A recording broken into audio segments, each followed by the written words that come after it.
इटरी सुनसरीको चोक छेउमा centre plaza मलमा ठुलो भीषण आगलागी भइरहेछ र यहाँ दुईजना मानिसमा पनि क्षति भएको छ भनेदेखि दुईजना घाइते भएको छन् भनेदेखि उहाँलाई उपचार गर्न भइसकेको छ र अन्य व्यक्तिहरूलाई आर्मीको हेलिकप्टरद्वारा उद्धार गरिराखिएको छ।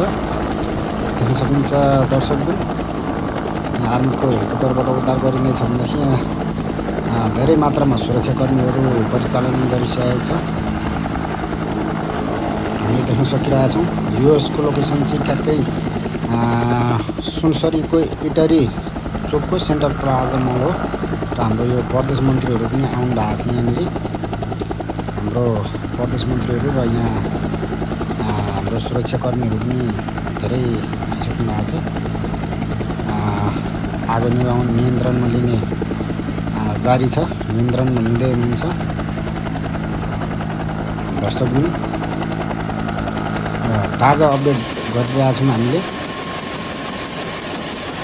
हेर्दै हुनुहुन्छ तपाईँहरूले। आर्मीको हेलिकप्टरद्वारा चाहिँ यहाँ मानिसहरूको उद्धार भइरहेको छ।